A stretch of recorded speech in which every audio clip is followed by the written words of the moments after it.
Good afternoon and welcome to the sixth episode of IWM's Hindsight in 2020 series.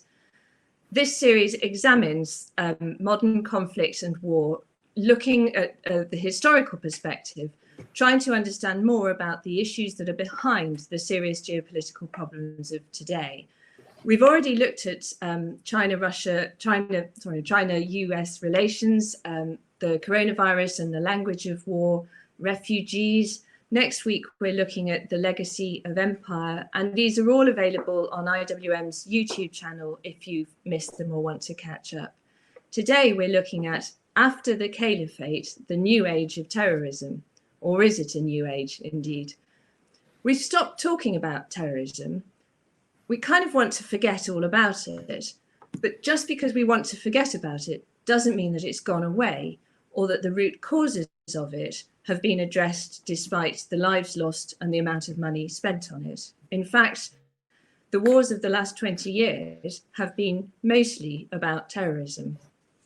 Since Daesh were driven out of their last remaining territory in Syria at the start of last year, we've seen the collapse of the Caliphate, which lasted for 5 years and ruled over 8 million people. And they used their territory to plan attacks in other countries and also committed hideous atrocities on the population who were living within it.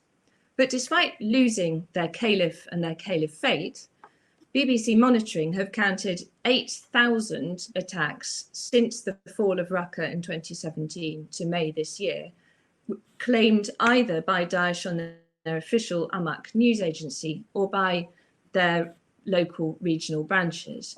That's 8,000 attacks in the last 2.5 years. 40% of them were in Iraq, but that means that 60% of them were not in Iraq. They were elsewhere in the world and scattered quite widely across a large territory in the world. So what's going on? What does this mean for the future? And what lessons can we learn from the past so that the next phase of this doesn't look scarily like the last one? I'm joined by two real experts on the subject, and it's a delight to have you both with us. They've both written books recently on this. Azadeh Moaveni has written a guest house for young widows among the women of ISIS, and also works at the International Crisis Group. And Charlie Winter has written The ISIS Reader, Milestone Texts of the Islamic State Movement, and is Senior Research Fellow at the International Centre for the Study of Radicalisation and Political Violence at King's College London. So welcome to both of you. We're very grateful for your time. Charlie, I thought we'd start with you. Could you give us a sort of summary of where we are now in Iraq and Syria? So what has happened since the fall of the Caliphate? Sure. So since March 2019, when the Islamic State was comprehensively defeated on a territorial basis in eastern Syria. So you may recall there's a town called Baghuz in the east of the country that it was besieged in for a few weeks before eventually being routed, and then that area was purged of Islamic State militants. So in the year or year and a half since then, the Islamic State has remained very, very active in Syria, very, very active in Iraq. But the war it is fighting is quite different to what it was fighting before. So in Syria in particular, it no longer has any aspirations to engage in proto-state governance or anything like that. It doesn't engage with civilians except inflicting violence against them or against those around them. It's trying to signal the fact that it can survive in Syria on a covert basis, that it has a robust network of covert elements, covert cells, all the way from the west of the country, up in Idlib, over to the east of the country, down near the border with Iraq in places like Al-Bukamal. The kind of remnants of the group, the heart of its capabilities are in two sub-districts just east of Deir ez-Zor, which is again in eastern Syria. And the vast majority of the attacks it's been reporting there in Dhiban and Basira have been IED operations, ambushes at roadsides, occasionally assaults on checkpoints. It's primarily the Kurdish Syrian Democratic Forces that are bearing the brunt of its operations. But all that is to say that it's very, very active in Syria still, but the war it's fighting is very different. If we move over to Iraq, since 2017, when it was booted out of Mosul, of course, it gradually lost control of the rest of the territories that it was administering as a kind of proto-state over 2018 as well. But in Iraq, it has been a lot more active than Syria. I mean, we're talking about probably 3 or 4 times as many attacks are being reported by it on a daily basis. Again, though, the attacks are very much characterized by asymmetric warfare. It's engaging in roadside IEDs, ambushes, a lot of assassinations of tribal leaders. Its priorities are demonstrating that there has been no return to normality in the wake of its rule in places like Mosul or around the Tigris River Valley. It's really trying to demonstrate resilience, strategic resilience, and resolve. The Islamic State really doesn't want to look like it's been beaten, like its cells have given up the fight.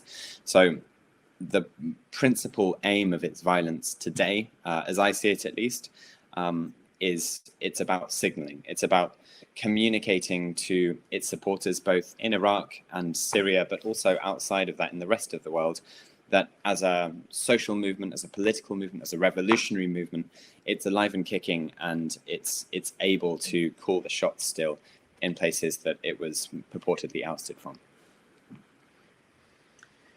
So it's alive and kicking. Azadeh, it would be really helpful if you could put it into the wider context in Syria and Iraq. I mean, it didn't come out of nowhere in 2014, did it?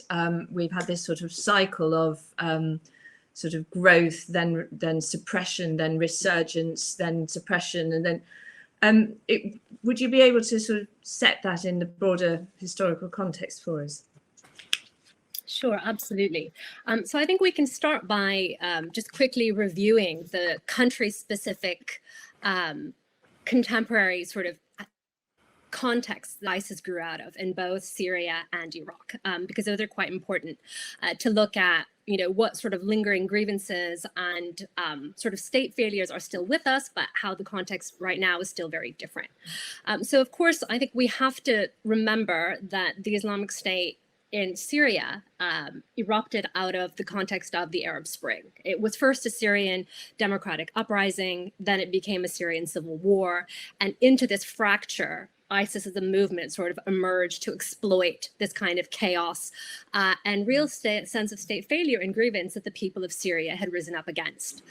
In Iraq, sort of similarly, it grew out of genuine and deeply held resentments from many of the sort of Sunni communities of Iraq at what they felt was their exclusion by the Shia-led central government, their feeling of disempowerment in politics, the lack of in what they felt was the impunity in which these popular militias or Shia-led militias, as they're often called, the way that they sort of operated across Sunni communities. So these are the sort of country-specific dimensions of what grievances, fractures, and real sort of state failures gave rise to the appeal of ISIS and its mobilization in Syria and Iraq specifically. I think that's quite important, sort of country and then also then region specific. I think we have to pull back out again and remember that the reason ISIS was able to recruit so powerfully and what sort of message it projected in the region was in the wake of the failures of the Arab Spring. So the reason that it was able to appeal to young revolutionaries from Tunisia, 1,000 Tunisian women, the reason that it was able to call out to Morocco and Egypt and Bahrain all around the region was that many young people were very frustrated at the failure of their uprisings, you know, one by one sort of falling into more repressive governments. So, I mean, that is something to bear in mind certainly as well, that this sort of rush of young people from other parts of the region to join what they felt was either a murderous militia or a utopian society was very much sort of that moment. You're very much beyond that in lots of ways, even though those countries all sort of continue with their struggles. On the geostrategic level, I think we also have to bear in mind that the Syrian sort of civil war that ISIS grew out of and moved into geopolitically became a proxy war. It was a battle and a sort of a theater where countries like Turkey, Iran, Saudi Arabia, Qatar, the UAE, and indeed even the US and Israel sort of were playing out their regional rivalries and their antagonisms. So they all supported various sides. Turkey sort of sent its troops into and has, essentially occupied a patch of Syria since then, and then all of this, has, none of these sort of rivalries and tensions have dissipated at all. They've stopped sort of actively aggravating the Syrian war because ISIS was vanquished, and two key powers in that, Iran and the US, were keen to have that happen. But at the same time, that sort of the tinderbox that these sort of adversarial relationships sort of produced could revert again. Also, very quickly, Iraq remains very fragile. As Charlie said, it is a place where ISIS is particularly active, and maybe we'll talk about that in a second, but fragility and this moment of real precariousness for Iraq has gone away, and that will indeed be part of its challenge in the months ahead and the years ahead. So I'd like to pick up on that point actually and go back to Charlie, because what you're describing, the sort of that mix of anger and hope which came out of the Arab Spring, and indeed it was that sort of very sort of heady mix, I think, drew so many young people to go and fight with ISIS. So there was a sort of positive statement as well as the sort of anger that came out of it. I know, Charlie, you've done a lot of work to study the sort of the propaganda, as we call it simplistically, about how it pulled people. So you're interested in how you think the sort of signalling is changing on that, but also let's talk a little bit about the effect of the coronavirus pandemic on the ability of those people who are fighting Daesh, and that's particularly the coalition forces, but also, of course, the Iranian PMF, which were most effective fighting force within Iraq against it. What's been the effect of the pandemic on the ability to push back against it? Those are two very tough questions. I'll take the first one first, and then I might come to Azadeh for a bit of help on the second one, but I'll do my best. Sorry, Azadeh. In terms of the strategic communication priorities of the Islamic State, I mean, they really have changed profoundly over the course of the last few years, and they've changed in a way which very much reflects the circumstances that the Islamic State finds itself in Iraq and Syria principally.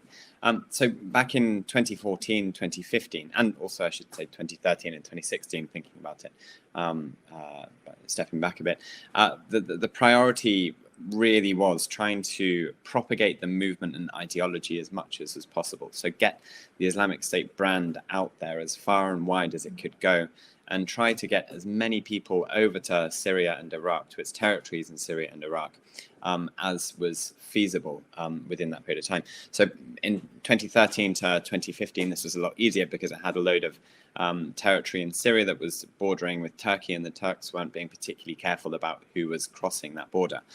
So a lot of people funneled in the course of that time. But since 2016, when the Islamic State began to unravel, right at the end of, actually it really started in May 2016 when it lost control of the city of Fallujah in Iraq. But since then, it was a downhill trajectory for the group in terms of the territories that it was governing. And with that downhill trajectory, the overarching brand of the Islamic State shifted away from this kind of utopian offering of civilian life, of abundance, of commercial efficiency, of agricultural abundance, of wildlife, of beautiful functioning cities and pious people and whatnot, all of the kind of various parts of its utopian offering. That shifted and changed tack towards something that was much more overtly military in nature. So the propagandists' priorities went from documenting the state to documenting the war. And that was consistent also with a shift in their priorities away from recruiting new fighters to join the group or new supporters to support it, shifted towards retaining those that were already part of it. So over the last 18 months or so, when the Islamic State has really been in dire straits from a territorial perspective, it's been very clear that the group, from a kind of central bureaucratic perspective, is really trying to double down in keeping the people who are fighting for it now, keeping them on side. So, I mean, it's just published its newspaper now. That's all about showing off the various exploits of its cells around the world, showing off their ability to carry on fighting, and essentially tell a story about a group that isn't ailing. So people who are fighting for it now don't kind of think about whether they should be fighting for a losing movement, something that's on the cusp of being defeated. So it's all a great mix of different priorities, but I think the main shift for me, at least, has been from recruitment to retention. It wants to keep people on board rather than bring new ones into the fray. Just to quickly jump onto the coronavirus thing, I think I'll talk about it from the perspective of the Islamic State, how it's communicated around coronavirus, and then perhaps Azadeh, you could come on to talk about how the fight against it has had to change as a result of that. But from a messaging perspective, the Islamic State, whether it's in its newspaper editorials, whether it's in leadership statements or in videos that it's published over the last few months, it's pretty pleased about coronavirus. It's of course wary of the kind of public health implications it could have, but I mean, the stakes aren't particularly high for it right now. It's not administering any territory. If coronavirus had happened back in 2015, I think it would be very, very worried about it, because it wouldn't really be able to deliver the public health program that would be required, I think, in order to navigate through the crisis. As it is, though, it can look at the rest of the world struggling and say, well, obviously they're struggling because this is a punishment that has been sent down by Allah to punish the non-believers and punish apostate factions and so on and so forth. From a strategic perspective, it has been very, very clear that coronavirus presents it with an opportunity, a military opportunity, a kind of kinetic opportunity, because it's reasoned that governments, whether they're in the coalition or the Iraqi government or Syrian government, will have a lot less money to fund the wars that they're fighting against the Islamic State. So on multiple occasions, whether it's in relation to Iraq and Syria or West Africa, or in relation to counterterrorism policy and practice in the UK or the West more generally, it has perceived that there's a strategic opportunity opening for it in the next few years, that maybe not right now, but certainly as budgets are squeezed, then it will be able to do more and cause more damage. So that's a kind of optics that it's going for now. Whether that turns out to be the case in reality further down the line remains to be seen, but it's certainly something we should be thinking about. Thank you. Azadeh, would you like to add something on the ability of those in Iraq to sort of counter it on the ground right now because of the virus? Sure, yeah, just very quickly, I'll add on to what Charlie said, which I think is absolutely right. I mean, the Islamic State, like such groups, is largely opportunistic, and it seeks to, it best operates, and its kind of modus operandi is to seek moments that it can exploit. Coronavirus is ideal. Many of Iraq's paramilitary groups have been redirected to handle the coronavirus response, whether that's enforcing curfews or otherwise. So many of these security positions that the paramilitaries or the PMUs or whatever we call them, some of them have been diverted to deal with the pandemic. They've been very much at the front line of dealing with the pandemic, and ISIS has taken advantage of this to launch bolder attacks, more complicated attacks, taking space and territory where previously they would have been up against a sort of frontline position. So we've definitely seen that it's had a bolder response. Whether it continues, it's not really clear. I think it's hard to predict whether that will continue apace. But at the same time, as I said really briefly earlier, it's crucial that the between the U.S. coalition and the Iraqi military is fixed, because the U.S. military and its sort of counter-ISIS coalition is very the Iraqi military's ability to counter ISIS and repel ISIS. And that relationship has been fractured by the U.S. assassination of Iranian General Soleimani in January. So again, just the geopolitics of it have massive implications for a key sort of military relationship that is, underpinning the kind of campaign to hold ISIS back. I completely agree. And of course, the irony that Qasem Soleimani and Abu Mahdi Mohandes were one of the central pillars in the fight against Daesh, and it all gets very complicated at that point. I want us to focus on two other things, and we haven't. This is quite a short session, so we haven't got a lot of time. And they are obviously the situation in the camps with all the foreign fighters, and then secondly, looking at Daesh around the world. So let's start with the camps in Syria and Iraq. So I mean, the numbers are all very complicated, but the estimate seems to be about 68,000 people in those camps, of which the majority are women and children.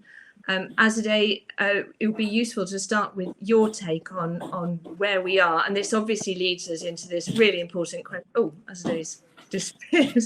I know she's going to come back. Are you there? I'm here. Okay, great. Your picture's gone, but so, as long as you can speak. This is a really important question about legacy issues and how we learn the lessons of the past, given that we've got this large number of people who are still essentially in limbo. Yes, so I think those are big numbers, 68,000. Many of those, about probably, well, let me say foreigners, because we have a very, very large camp, an ISIS detention camp in northeast Syria, that is roughly comprised of 13,000 foreigners, which means non-Iraqi citizens, non-Syrians, and then the rest are Iraqis and Syrians. So by foreigners, we're talking about Westerners. A third of them are Westerners and children. 2/3 are children under the age of 10. It's important to remember. And the rest are from, variety of the other countries. What to do with them? They are the human detritus of this war, and they're still alive, and they are in this camp, which is a humanitarian utter disaster, and that is lacking in medical services, rampant with disease. Children are not going to school, and there's a core of ISIS loyalists in that camp who burn down tents and who stab guards. And then there's a lot of women who want to go home, want to face prosecution. Many of them were recruited as minors. So, I mean, I could go on a lot about this, but I think I just want to kind of emphasize that especially in this country, we have a sort of media language for thinking about these people, and it's jihadi brides. And I think that's really unhelpful because it doesn't give us a real political assessment of whether these women joined voluntarily, were they accountable? Many were indeed. And we don't get a fair legal sort of recognition genuinely victims and were human trafficked. I mean, we have language for that. We have girls who were recruited to armed groups and became child brides.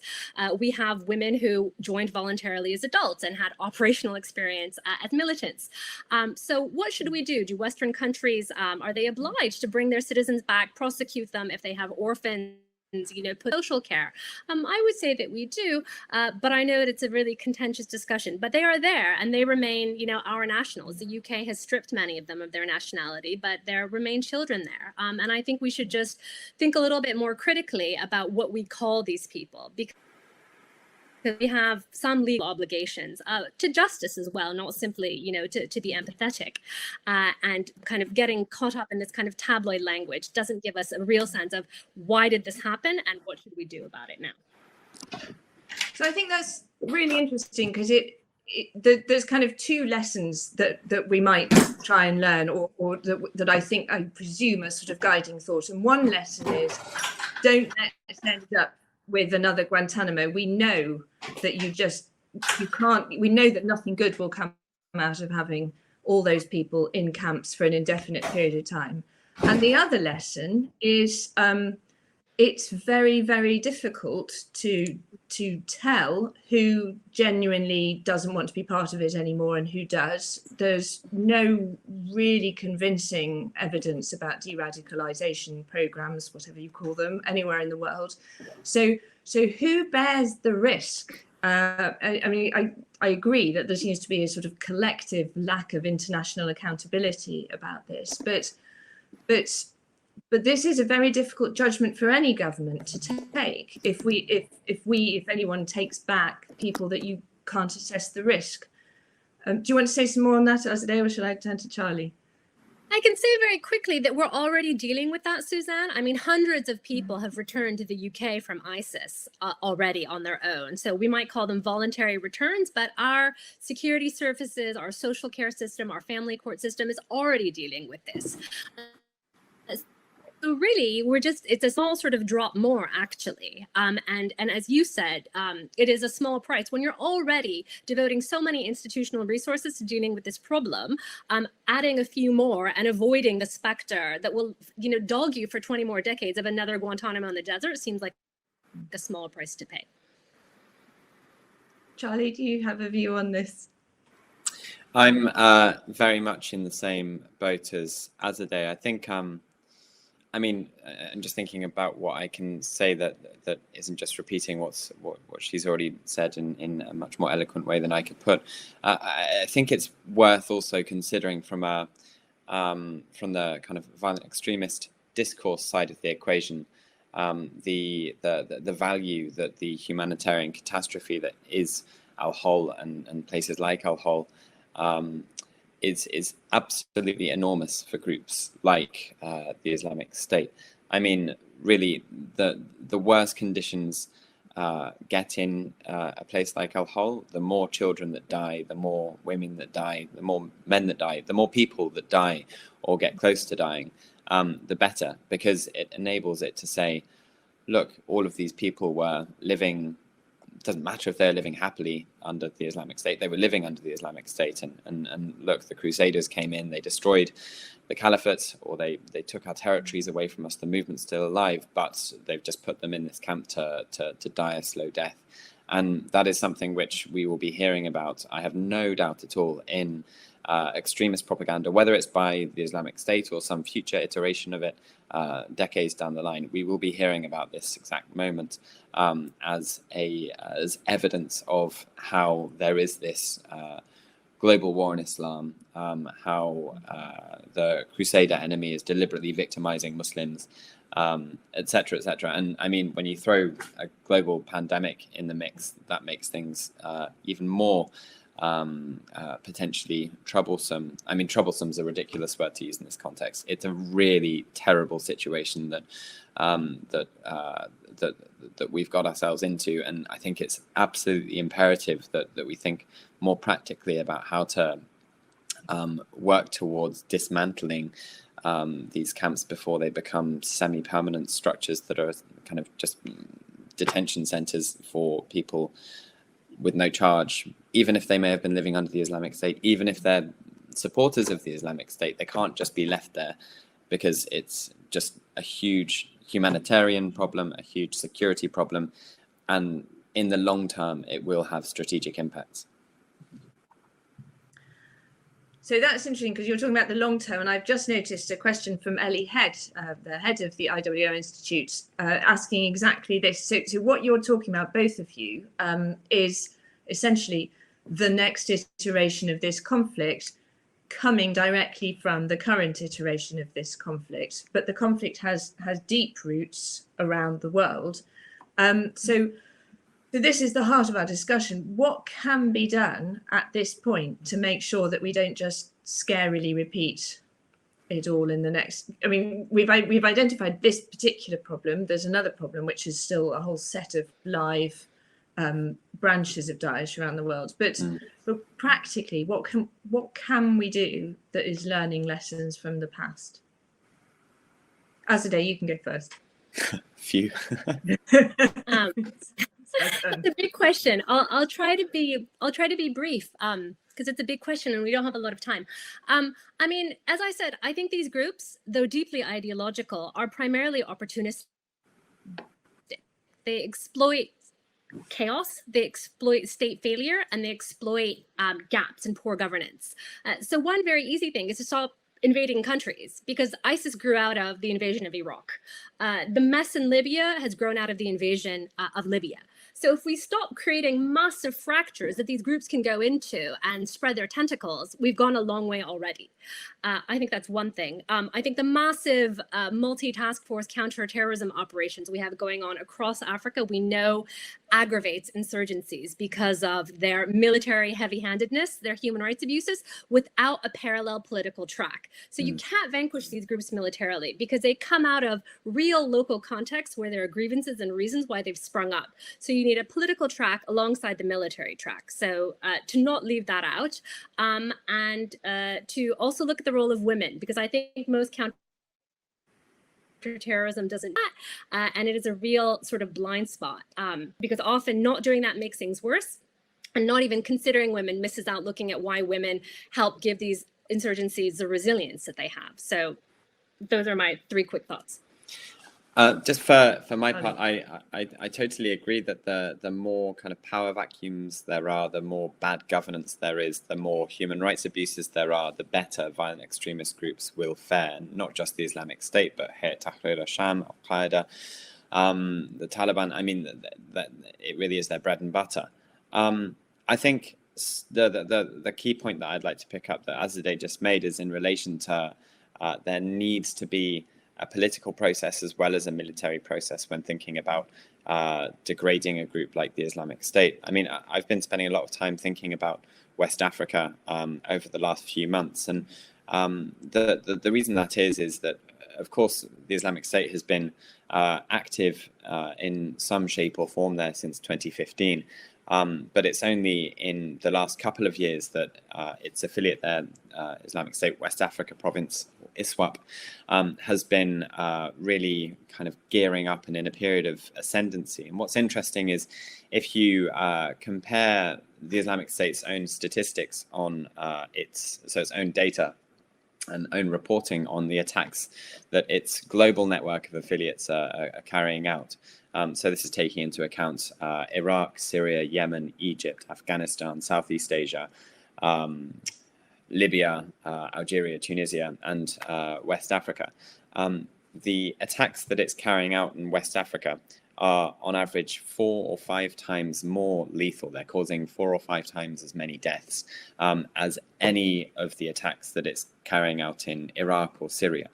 And that's because the war that it's fighting in northeast Nigeria principally, but also in the surrounding areas in Chad and Niger and more latterly Cameroon, that war is a very different war to the one it's fighting in Iraq and Syria. This is conventional warfare where it's attacking sizable fortifications. It's attacking, I mean, just this morning, I woke up to a report showing, an Islamic State report about a very sizable attack on a convoy of the Nigerian army in the road between Maiduguri and Damboa, in which 40 soldiers have been killed.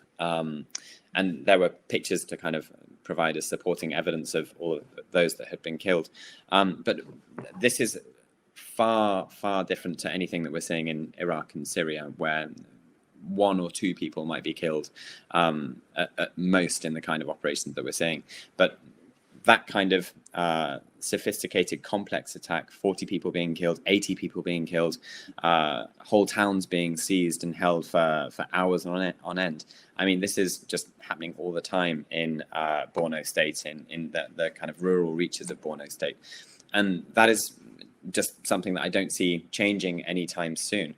The Nigerian military, it's fighting very hard against ISWAP, doing what it can, and there's this coalition of African militaries that are all pitching in as well. But the problem is that there's not a robust governance process, a political process accompanying that. So people may be moved out of areas where they're at risk of facing ISWAP attack, but then those areas aren't provided with any sort of infrastructural support or economic support or social support. I mean, it's a real mess. And currently it looks like it's all down to a military strategy to defeat ISWAP, and that just absolutely isn't going to work. But really, I think over the next few months, the next couple of years, we're going to be hearing a lot more about the strategic threat that ISWAP from Nigeria is posing in the grand scheme of things. And it really, I mean, from the Islamic State side of things, it's spending more time talking about Nigeria than it is Syria or Iraq these days. For the last 6 months running, every single one of the 26 issues of Al-Naba that it's published, it's been Nigeria that's been on the front page, not Iraq, not Syria, not anywhere else. And I think that really does say something about where it sits within the kind of global brand of the Islamic State and its priorities now.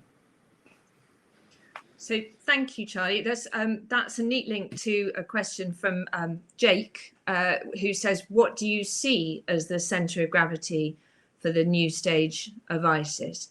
So, Charlie, you seem to be saying Nigeria, so I'm going to go to Azadeh and see what she thinks. I have to say, I just completely agree with Charlie. I think he just laid out really adeptly the scale and the degree of threat that this affiliate of the Islamic State in northeast Nigeria and the whole Lake Chad Basin poses. It is certainly going to be the next frontier for the Islamic State. I mean, it's trying to build again there a proto-state on the shores of Lake Chad. And it has drawn a lot of men and women from Boko Haram. Boko Haram is who you all have in your minds from the kind of kidnapping the schoolgirls campaigns. But many of those people have been drawn to this Islamic State West Africa affiliate because it attacks civilians less frequently. It arguably tries better services in many of the states in the surrounding areas, and it's gaining ground, which, as Charlie says, is exactly right. That is why it is on the front page and not Iraq and Syria, which is really at this point a failed ISIS project. Thank you. And I think we've got time for one more question from the public, and then we're going to have to wrap up, I think. This is from Bart Rambut, who says there have been numerous reports that ISIS has been rebuilding its networks and pipelines in the Syria-Iraqi border region, which you've talked about.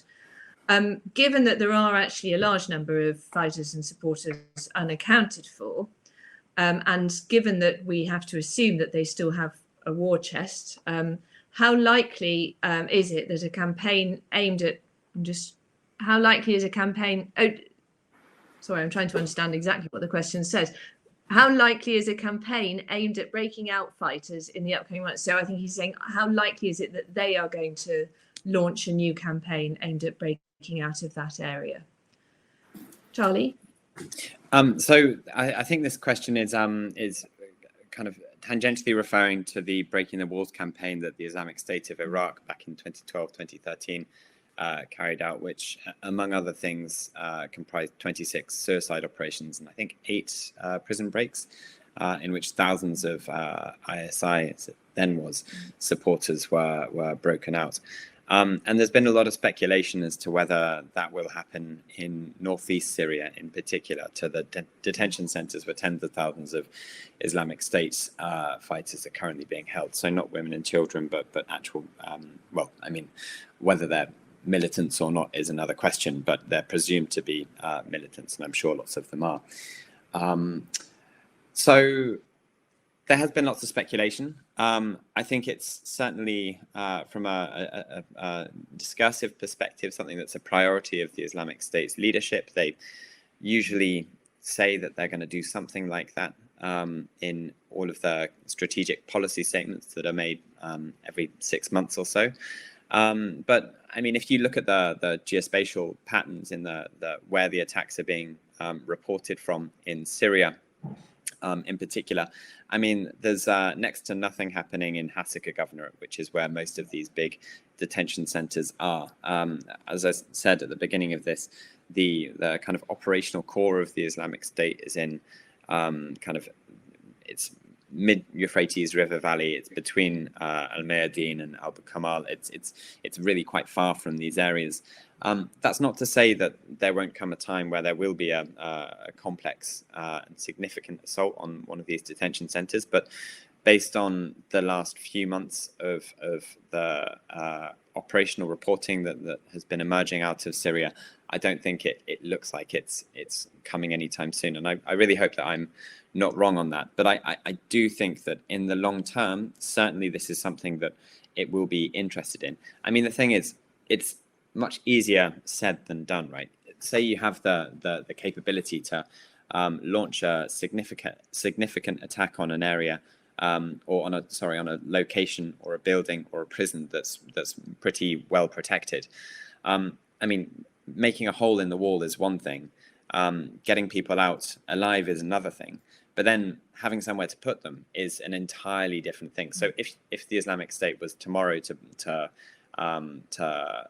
try to break out and successfully break out 1,000 or 2,000 prisoners from one of these detention centers in the northeast of the country, it would need somewhere to very quickly funnel them back to ground, if you like, to stop them from being a very, very easy target for coalition-backed forces, for the SDF. I mean, it's in theory, I can see why it would make sense for the Islamic State to do it, but I think the capabilities that it would need to have on the ground in the immediate environs of these detention centers are very significant. So it's one to watch, but based on the last few months of activities, I don't think that it's necessarily something that is feasible. But as I say, I mean, I could be completely wrong, and something could happen tomorrow. So hopefully it won't. Though. So thank you. As we're out of time, I've let us run over ever so slightly because we start a little bit late. Azadeh, do you have anything else to add on that question? Otherwise, I'll wrap up. I'll just say quickly, I think perhaps the bigger threat is a breakout attempt from within the detention centers, because there have been 3 of those since early April. And one of the breakout attempts took the SDF, which is the West Kurdish allies that control the Northeast. It took them a whole day to regain control of the prison. So I think that is more likely. I think, but as Charlie says, even if they were to break out, where could they go? I think the area is porous. I mean, the US military can send in Apache helicopters quite quickly.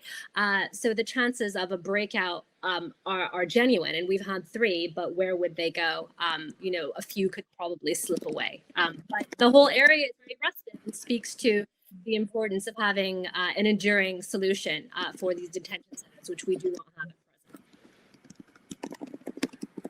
Thank you, and I agree. They are actually masters of the breakout. It's part of their strategic planning the whole way through, isn't it? So I think we should expect to see them sooner or later, but exactly when, as Charlie says, we can't predict.